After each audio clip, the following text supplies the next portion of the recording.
Parakang adalah istilah untuk makhluk jadi-jadian dalam mitologi dan cerita rakyat, terutama di kalangan suku Bugis dan Makassar di Sulawesi Selatan.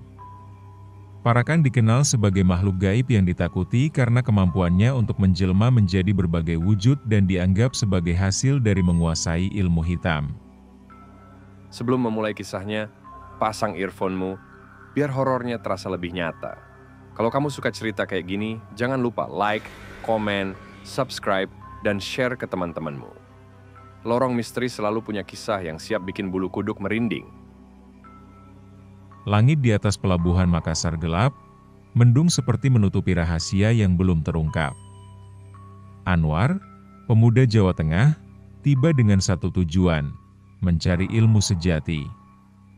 Kalau ingin membuka mata batin, kata seorang penumpang kapal sebelumnya, datanglah ke desa Buloa. Anwar hanya mengangguk, tak tahu bahwa tempat yang disebutkan itu bukan sembarang desa. Desa itu dikenal sebagai tempat para penjaga rahasia kuno. Ia pun menumpang mobil pick-up tua menuju desa yang bahkan tak ada di Google Maps. Jalanan berliku, sunyi, dan semakin masuk, pepohonan menjadi gelap. Setiap belokan seperti menjauhkan dia dari dunia nyata. Pondoknya berdiri di tengah rimbun bambu tua. Kayunya berjamur, ukirannya penuh simbol aneh. Saat Anwar mengetuk pintu, seorang lelaki tua membuka. "Kau sudah sampai?" katanya pelan. Tidak ada sambutan, tidak ada pertanyaan. Hanya tatapan kosong yang terasa menembus pikiran. Malam itu, Anwar tidur di kamar sederhana. Namun di balik keheningan, terdengar bisikan dari balik dinding. Seperti suara orang mengaji, tapi nadanya terbalik. Jantungnya berdegup cepat. Ia bangkit dan mengintip celah lantai. Di bawahnya, cahaya merah samar menyala. Hari-hari pertama, Anwar hanya diminta duduk diam. Setiap malam, ia menghirup asap kemenyan dan mengulangi mantra dalam bahasa yang tak dikenalnya. "Ini bukan ilmu buku," kata sang guru. "Ini ilmu darah dan jiwa." Anwar merasa tubuhnya mulai bereaksi. Mimpi-mimpinya semakin aneh. Dia melihat dirinya melayang di atas sawah, menatap tubuhnya sendiri dari langit. Kadang, bayangan hitam berdiri di sudut kamar, tak bergerak, hanya mengawasinya.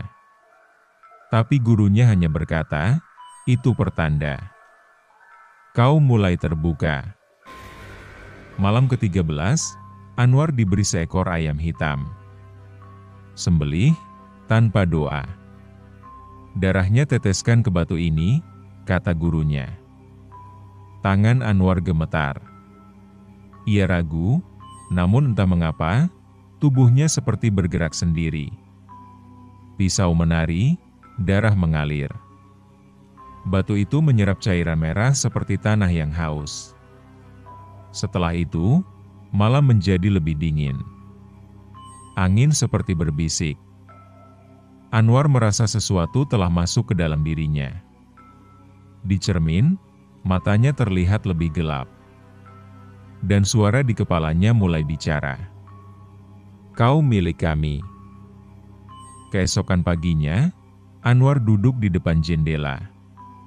Ia mencoba mengingat nama ayah dan ibunya, tapi tak bisa. Bahkan nama lengkapnya sendiri terasa asing. Ia tulis namanya di buku. Huruf-huruf itu bergerak. Perlahan, berubah menjadi satu kata, Parakang. Ia membaca pelan, Pak, Rakang. Detik itu, suara dari balik tembok menjawab, "Sudah waktunya, pewaris." Jantung Anwar berhenti sejenak. Ia sadar, ia bukan lagi penuntut ilmu. Ia sedang disiapkan untuk menjadi sesuatu yang bahkan dia sendiri tidak pahami, makhluk antara dunia dan gaib. Sungai di belakang pondok terlihat biasa di siang hari. Tapi malam ini, airnya hitam pekat seperti minyak. Anwar berjalan mendekat, Tak tahu kenapa kakinya bergerak sendiri. Di permukaan, bayangannya tidak bergerak selaras. Ia menatap air itu, dan bayangan di sana tersenyum. Bukan senyumnya. Bukan dirinya. Itu wajah lain yang menyerupai dirinya, tapi lebih gelap, lebih tajam, dan matanya memerah. Dari kejauhan terdengar gonggongan anjing yang mendadak berhenti, seperti dicekik oleh malam. Kau sudah mulai melihat, bisik suara itu dari bayangan. Anwar mulai memperhatikan sesuatu yang aneh. Gurunya tak pernah tidur. Malam hari, ia selalu duduk bersila menghadap dinding bambu, mulutnya komat kamit. Kadang, tubuhnya melayang sedikit di atas tanah. Kadang, dari balik bajunya, muncul tangan hitam lain yang mengusap rambutnya sendiri. Anwar mengintip dari celah pintu. Ilmu tak bisa diwariskan. Harus dirasuk, kata sang guru tiba-tiba, seolah tahu sedang diawasi. Anwar mundur perlahan, tapi tubuhnya membeku saat suara gurunya bergema dua nada. Satu suara manusia, satu lagi suara binatang. Di malam ke-21, Anwar dipanggil ke ruang bawah tanah. Di sana, tanahnya basah oleh darah. Lilin menyala, tapi bayangan bergerak sendiri. Gurunya meletakkan belati dan segelas cairan hitam. Minum ini, dan tinggalkan nama-lamamu. Kau akan lahir kembali. Anwar ragu. Tapi suaranya sendiri berkata, sudah sejauh ini, mundur hanya mati. Ia meminum cairan itu. Pahit. Panas. Seperti besi terbakar masuk ke kerongkongan. Tiba-tiba, tubuhnya kejang. Ia muntah darah. Dan dari dalam muntah itu, muncul cacing kecil yang segera menghilang ke tanah. Sejak malam itu, Anwar bisa mendengar suara orang dari jarak berkilo-kilometer. Ia bisa melihat dalam gelap. Bahkan ia mulai bisa mencium ketakutan. Ketika seekor tikus lewat, ia tahu bahwa tikus itu sedang lapar. Ketika seekor burung malam lewat, ia tahu burung itu menyimpan pesan roh. Tapi yang paling mengerikan, setiap malam ia lapar. Bukan makanan biasa. Lapar akan daging mentah, darah segar. Ia menangis diam-diam, menyadari bahwa tubuhnya berubah. Dalam cermin, giginya bertambah. Kukunya lebih tajam. Anwar bukan lagi manusia biasa. Hari ke-30, gurunya berkata, kau harus keluar. Waktunya berburu. Anwar bingung, berburu apa? Tapi tak ada jawaban. Hanya sorot mata dingin. Malam itu, ia berjalan ke arah hutan. Di tengah jalan, ia bertemu seorang petani yang tersesat. Petani itu takut, tapi Anwar justru merasa tergoda. Suara dalam kepalanya berkata, kau lapar, kan? Hanya sedikit saja, tapi Anwar lari. Ia berlari sejauh mungkin ke pinggiran hutan. Di sana ia duduk, menangis. Ia sadar, jiwanya sudah pecah.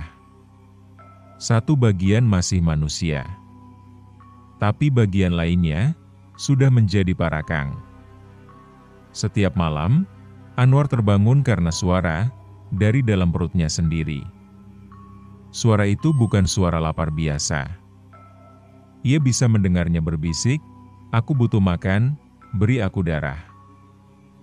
Saat ia menahan diri, tubuhnya panas seperti terbakar. Urat-urat di lengannya menonjol, matanya merah, dan kulitnya terasa terlalu sempit untuk menahan sesuatu yang hidup di dalamnya. Ketika ia menatap cermin, pantulan dirinya sudah tidak tersenyum. Bahkan bayangannya bisa bergerak saat ia diam. Anwar sadar, tubuhnya sudah bukan miliknya sepenuhnya. Guru Anwar memerintahkannya mengikuti ritual Rantai Talu, perayaan berdarah bagi para kang yang bertahan lebih dari 30 hari tanpa gagal berburu. Di tengah lingkaran api, mereka menari sambil melantunkan mantra Bugis kuno. Di puncaknya, seekor kambing hitam dibawa masuk. Tapi kambing itu bukan persembahan. Ia hanya pembuka portal.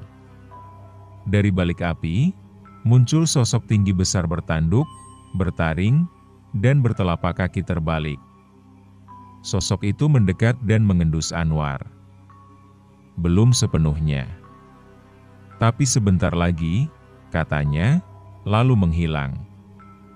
Anwar gemetar, siapa sebenarnya gurunya? Suatu hari, Anwar bertemu Tika, seorang relawan medis yang tersesat di hutan saat mendistribusikan bantuan. Tika baik hati, polos, dan peduli. Ia mengobati luka Anwar tanpa rasa takut.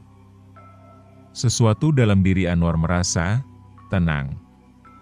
Untuk pertama kalinya sejak menjadi parakang, hatinya berdebar bukan karena lapar, tapi karena rasa manusiawi. Tapi malam harinya, suara dalam perutnya berteriak, "Dia yang paling lezat. Ambil dia." Anwar menutup telinganya, menangis, dan lari ke dalam hutan. Anwar mulai mencoba melawan dirinya sendiri.